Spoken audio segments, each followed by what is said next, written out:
Pemirsa, terima kasih Anda masih menyaksikan Gaya Hidup Masa Depan, Cicil Masa Depan Mapan dari sekarang. Seperti tadi janji saya, kita sudah kehadiran seorang bintang tamu spesial juga yang akan menambah wawasan kita mengenai mengajarkan pendidikan financial pada anak. Sudah hadir Bapak Norman Tetelepta, Head of Business Development and Credit Life. Apa kabar Pak Norman? Baik. Pak, ini kan kita udah tahu nih dari Mas Adip bahwa penting buat kita untuk mengetahui atau mengajarkan financial atau pendidikan financial kepada anak-anak kita. Nah, ini gimana nih mengajarkan financial investasi yang baik dan benar kepada anak-anak kita nih? Ya, jadi sebenarnya prinsip yang utama adalah kita sebagai orang tua pada akhirnya harus memberikan pemahaman yang paling sederhana kepada anak-anak kita. Jadi saya ambil contoh misalnya, tadi Mas Adip bilang dari umur 2 tahun sudah ditanamkan mengenai pengertian keuangan. Ada yang namanya uang saya terima, ada yang namanya uang saya keluarkan, ada yang namanya uang saya tabung, saving. Nah, investasi sebenarnya masuk ke dalam pemahaman yang bagian yang ketiga tadi. Saya harus nabung. Bagaimana caranya saya nabung? Ya, jadi anak ini juga harus paham juga mengenai uang itu. Saya harus mengerti nilainya seperti apa dan nilai untuk ke depan seperti apa. Jadi pada waktu seorang belajar mengerti, memahami mengenai prinsip investasi, yang paling utama sebenarnya orang tua harus memulai dulu. Jadi bayangkan kalau sekarang banyak orang tua yang, aduh nabung juga hanya taruh di bawah bantal. Atau juga mungkin nggak ngerti, ini uang mau taruh di mana nih uang. Jadi orang tua juga harus paling tidak paham prinsip mengenai investasi itu seperti apa. Baru dia bisa tularkan kepada anaknya. Ya, kalau anaknya sudah mulai mengerti, oh ini namanya uang, oh ada uang lebih, saya tabung dulu deh. Tabungannya mulai dari mana? Ya mungkin dia punya celengan biasa. Atau kalau dia sudah mulai beranjak lebih dewasa, anak itu juga sebenarnya sudah bisa ditanamkan prinsip untuk mengelola uang sendiri. Ada banyak cara kita bisa tanamkan. Selain tadi menabung tadi, ya menabung itu awal daripada prinsip investasinya. Terus yang kemudian yang kedua dia bisa diajarkan sebenarnya mengenai bagaimana cara mempersiapkan masa depannya. Karena mempersiapkan masa depan bukan dari dia sudah tua atau dia sudah semakin dewasa, harusnya sedini mungkin dia sudah tahu bahwa ringan, ya, Pak? Saving itu untuk masa depan saya.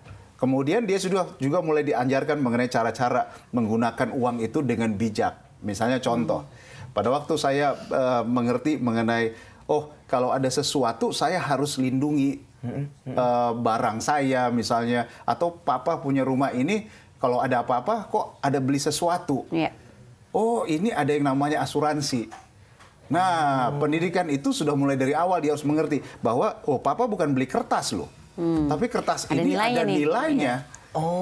Nah, ini yang penting yang kadang-kadang orang tua juga harus mulai berdiskusi, belajar untuk berdiskusi karena banyak orang tua yang agak tabu sepertinya membicarakan oh ini urusan orang tua, anak-anak nggak usah. Nah, ini harus dirubah pola seperti itu. Tapi perlu nggak sih buat kita nih sebagai orang tua punya keahlian khusus untuk mengajarkan financial pada anak?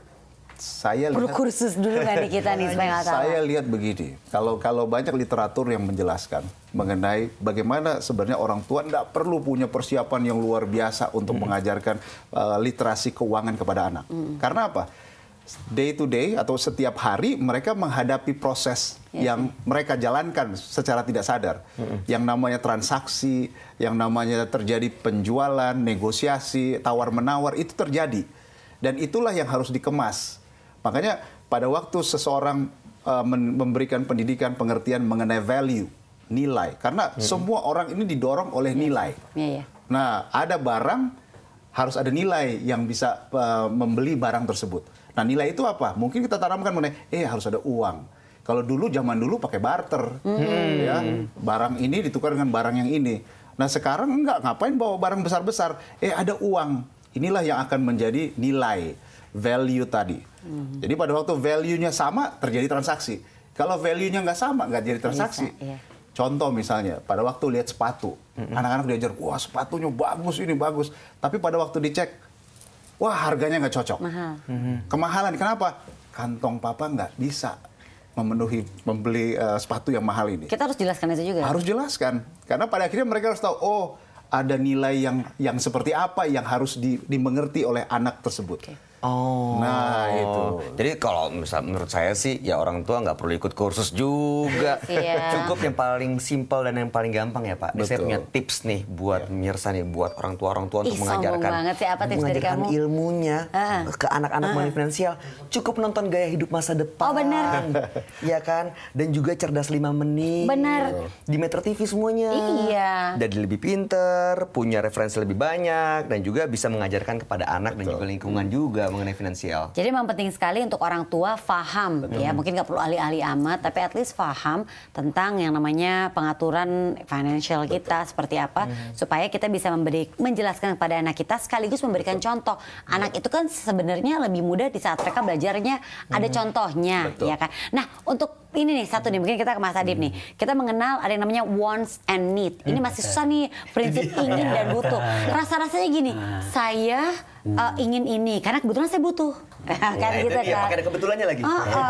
Pasti juga lagi butuh. Nah, ini mengajarkan prinsip wants and need, antara ingin dan butuh ini kepada anak-anak itu perlu dong, Mas. Iya, dan gimana perlu. caranya kalau perlu? Jadi memang perlu dibedakan dalam mengasuh anak gitu ya, atau mendidik anak antara konsep keinginan dan kebutuhan, atau need atau want gitu ya.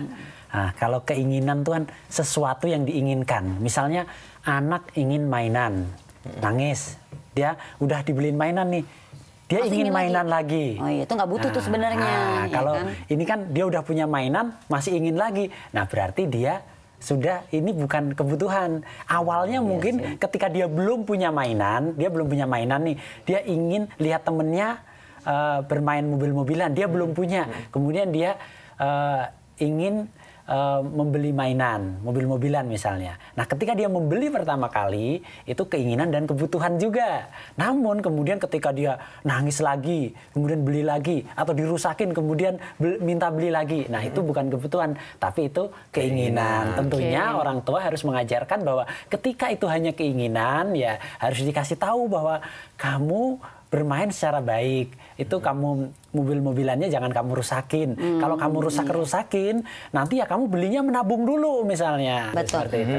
Udah paham? Paham dong. Jadi setuju dong, sepakat sama aku kalau kita harus mengajarkan masalah financial ini atau pelajaran financial ini kepada anak-anak sedini mungkin. Penting banget. Oke, coba ambil kesimpulan dari obrolan hari ini. Ya, kesimpulan aja langsung lempar aja. Tapi apa yang kita obrolin hari ini berarti ada 3 hal nih yang penting nih, Ji. Yang pertama, orang tua harus sadar mengenai finansial dulu. Pentingnya finansial dalam kehidupan keluarga. Yang kedua, ya harus mengajarkan kepada anak sejak dini. Ya, sejak dia mengerti alat tukar atau nilai, itu harus diajarin. Sesuai dengan kemampuan mereka sesuai umur ya. Betul. Dan yang ketiga adalah harus bisa membedakan mana keinginan, mana kebutuhan. Itu kan yang paling penting. Benar. Iya, iya. Dan yang pasti kita harus memprioritaskan kebutuhan. Betul. Ya kan? Setuju. Mas Adib, terima kasih banyak. Pak Norman, terima kasih banyak. Jadi paham. Kita udah lega aku loh. Udah tahu. Aku udah mulai ada bayangan. Seperti apa nanti aku ingin mengajarkan anak-anakku soal financial ini. Asik, aku titip anak aku ya. Jangan, aduh repot deh Dede, udah mau pamit dulu aja, mendingan aku sama pemirsa lah, kamu ngerepotin. Aduh jangan lah ya kan, aduh udah sama istri kamu aja. Pemirsa kita pamit ya kalau gitu ya, jangan lupa kembali lagi menyaksikan Gaya Hidup Masa Depan minggu depan, karena tentunya kita akan selalu hadir dengan topik-topik menarik untuk Anda simak. Saya Novita Inji, Bayu Oktara. Kita ketemu lagi minggu depan di Gaya Hidup Masa Depan, cicil masa depan mapan dari sekarang. Ajarin ya. Nggak mau.